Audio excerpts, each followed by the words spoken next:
পর্যন্ত তাদের সমস্ত শিক্ষা খরচ বহন করবে সরকার। আমার কাছে মনে হয় যে আমি আমার আপন ভাইদের সাথে চলাফেরা করি। নির্বাচনী প্রচারণার অংশ হিসেবে কক্সবাজার পৌর শহরের বাহারছড়ার মুক্তিযোদ্ধা মাঠে সমাবেশ করেছে 11 দলীয় জোট। সোমবার বেলা 1:05 কক্সবাজারের জনসভায় ওঠেন প্রধান অতিথি জামাত ইসলামীর আমির ডাক্তার শফিকুর রহমান। কানায় কানায় পরিপূর্ণ মাঠে জামাত মনোনীত প্রার্থীদের হাতে প্রতীক তুলে দেন ডাক্তার শফিকুর রহমান। এ সময় প্রধান অতিথির বক্তব্যে জামাত আমির বলেন, ক্ষমতায় গেলে 13 তারিখ থেকেই নতুন বাংলাদেশ পাবে জনগণ। ইনশাআল্লাহ 13 তারিখ থেকে নতুন একটি বাংলাদেশ জনগণ পাবে। সেদিন আমাদের মায়েদেরকে আমাদের মাথার উপরে তুলে মর্যাদা দেব ইনশাআল্লাহ।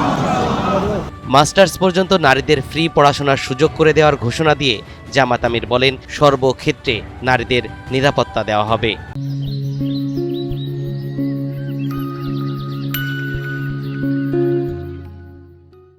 শিক্ষায় আমরা বলেছি মাস্টার্স পর্যন্ত তাদের সমস্ত শিক্ষা খরচ বহন করবে সরকার।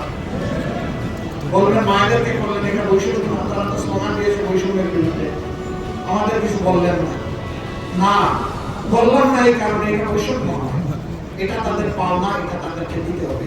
সমাবেশে বক্তব্য রাখতে গিয়ে আবেগ আপ্লুত হয়ে পড়েন এনসিপি নেত্রী ডাক্তার মাহমুদা মিতু। তিনি অভিযোগ করে বলেন, একটি মহল আমার অন্তরঙ্গ মুহূর্তের ভিডিও তৈরি করে সোশ্যাল মিডিয়ায় ছড়িয়ে দিয়েছে।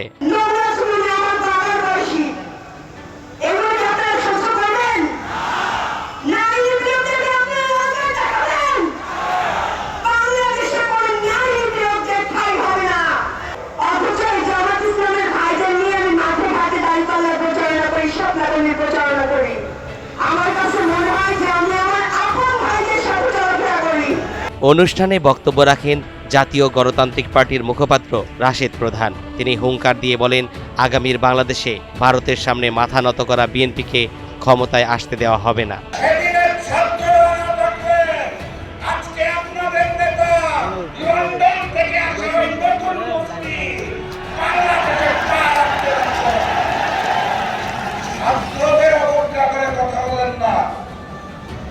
আমার পূর্বে তিনি বক্তব্য রেখে গেলেন, সিংবা ভাই জুলাই গণঅভ্যুত্থানের প্রথম কাতারের যোদ্ধা, তারা দায়িত্ব নিয়েছিল দেখে আগামী 12 তারিখে জাতীয় নির্বাচন অনুষ্ঠিত হবে।